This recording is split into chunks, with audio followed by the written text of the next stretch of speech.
야삼당 분들 의견이 반영되는 게 중요하니까 먼저 말씀 주시고 그리고 제가 얘기하는 게 낫겠습니다. 예. 우선 부장님 시간 내주셔서 감사드립니다.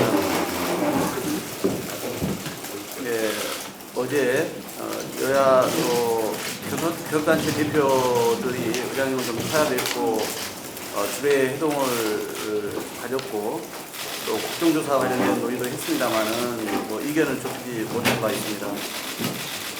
오늘은 국회의원 5분의 3이 넘는 181명이 함께 이태원 참사의 진상규명, 책임자 처벌을 또 재발방지책 마련을 위한 국정조사 요구서를 지난주 발의하고 오늘 함께 의장님을 좀 찾아뵙게 되었습니다.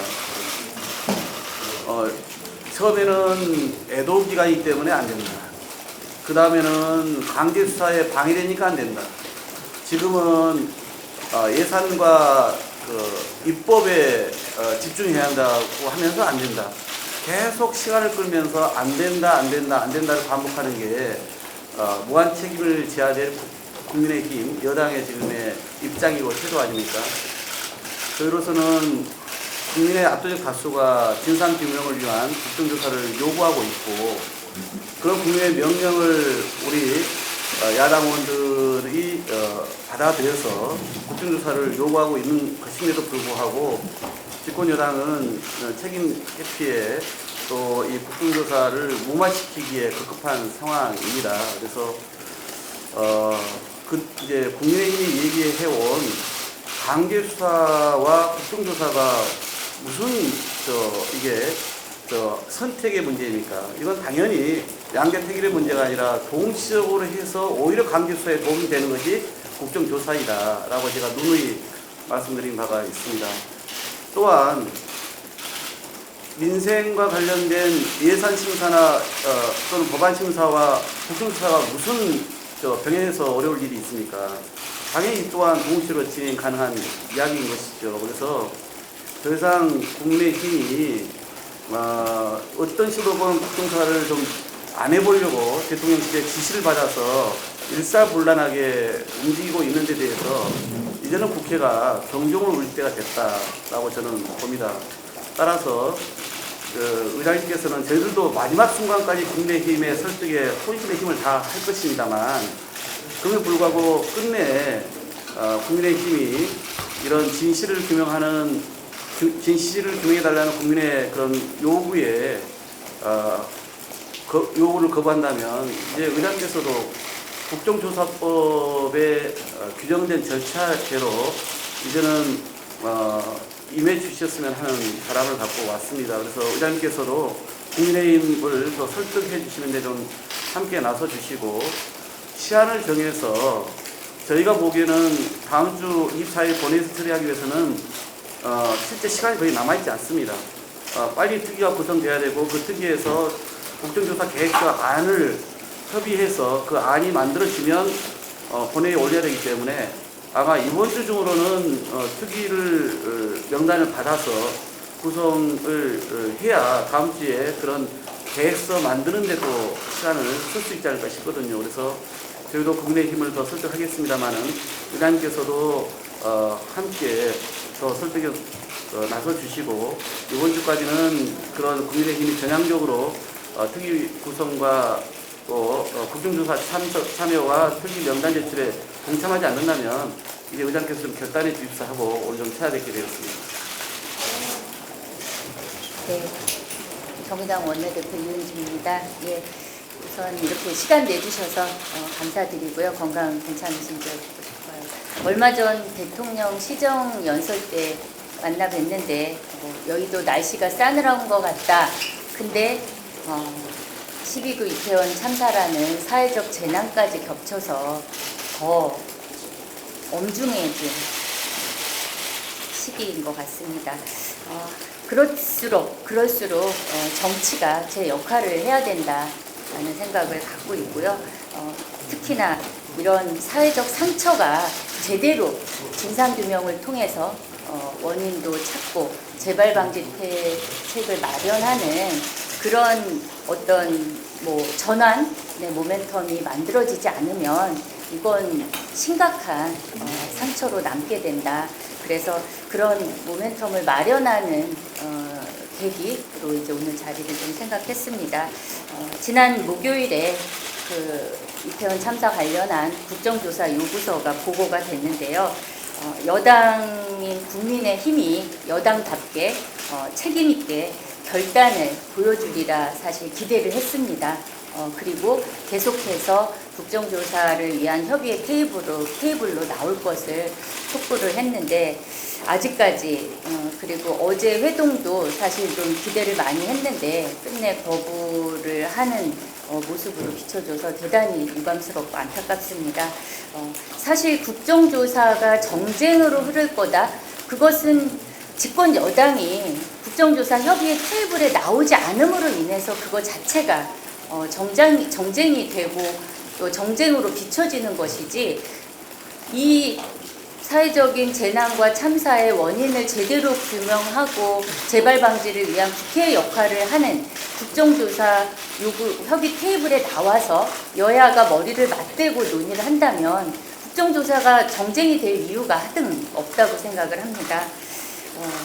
24일 본회의까지 사실 뭐 9일 정도 남았습니다.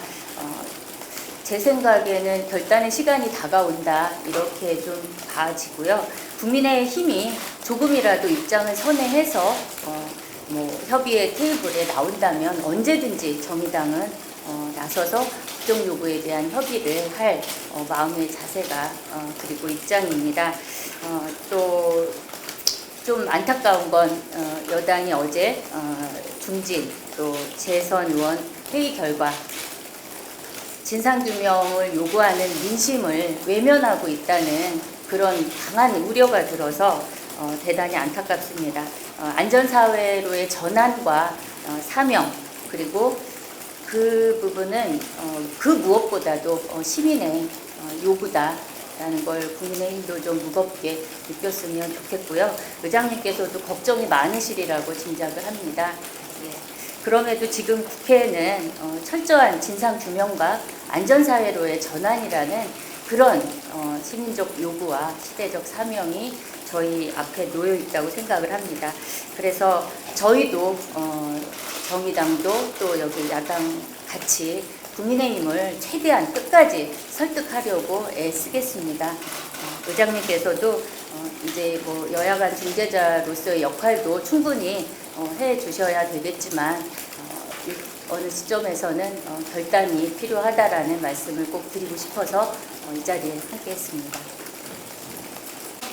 아시겠지만 지금의 이 경찰 특수본의 꼬리 다르기식 셀프 수사가 참사 당시 일선 공무원들의 대응에 대한 사법적 책임을 물을 수는 있겠지만 참사 이전에 안전대책을 준비했었어야 됐던 그 과정에 대한 책임은 물을 수 없는 한계가 있습니다.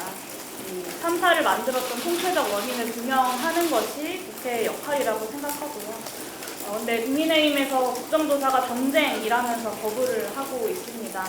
그러면서 드는 이야기가 세월호 참사 때 9번 진상조사 했다라고 국정조사 무용론을 말하고 있습니다. 저는 세월호 때 25살 대학생이었던 사람으로서 똑똑히 기억하고 있습니다. 왜 9번이나 진상조사를 했는가? 국민의힘, 당시 집권 여당이었던 새누리당과 당시 정부가 아주 조직적이고 집요하게 진상규명을 방해했기 때문이었습니다. 이번에도 그렇게 방해하겠다는 뜻인지 묻지 않을 수가 없고 적반하장도 이런 적반하장이 없다라는 생각이 듭니다. 조건 없이 국정조사에 임하는 것이 국민과 그리고 희생자들과 유족에 대한 도리라는 말씀을 꼭 국민의힘에 드리고 싶고요. 세월호 참사 이후에 9번이나 진상조사를 해야 했던 그 아픔을 이번만큼은 반복하지 않도록 국회가 제대로 역할을 해야 한다고 생각합니다. 어떻게든 정쟁 프레임을 씌우고 참사를 사고로 축소하려고 수단 방법을 가리지 않는 국민의힘이야말로 지금 정쟁을 하는데 가장 몰두하고 있는 집단이다라고 생각합니다. 지난 9월에 이제 예전에 국회 본회의를 통해서 공식으로 설치된 기구인 사회적 참사 특별조사위원회에서 지난 9월에 권고사항을 발표를 했습니다.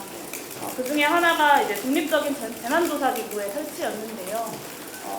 공고사항 발표 이후에 그 사항들이 정부가 확실하게 이행했다면 지금의 이런 혼란스러운 상황은 좀 덜할 수 있지 않았을까라는 아쉬움도 있습니다. 근데 그 역할이 제대로 이루어지지 않았고, 그렇다면 국회는 또 그 상황에 맞춰서 해야 하는 역할을 해야 된다고 생각하고요. 세월호로 또래를 떠나보낸 세월호 세대로서 우리 이태원 참사로 또다시 공명대 또래들을 잃은 한 사람으로서 국가는 어디에 있었나라는 국민들의 절규가 정말 아프게 공감이 됩니다. 이번만큼은 달라야 한다는 절박한 마음으로 많은 동료 의원님들과 국회의장님을 비롯해서 임하고 계실 거라고 생각하고, 저와 기본소득당 역시 이번만큼은 달라야 한다라는 마음으로 임하고 있습니다. 8년 전 세월호 참사 당시에 이제 국회의 모습을 바라보면서 참 아프게 바라봤던 사람으로서 이번만큼은 달라야 한다라는 말씀으로 국회의장님께 꼭 간곡하게 요청드리고 싶습니다. 이번만큼은 국회가 다른 모습을 보일 수 있도록, 국민들이 안전한 공동체에 대한 신뢰를 회복할 수 있도록 의장께서 국민의힘을 설득해 주시되 원칙적이고 단호하게 국회가 해야 될 역할을 다할 수 있도록 결단해 주시기를 요청드리고자 오늘 이 자리에 함께 하게 되었습니다.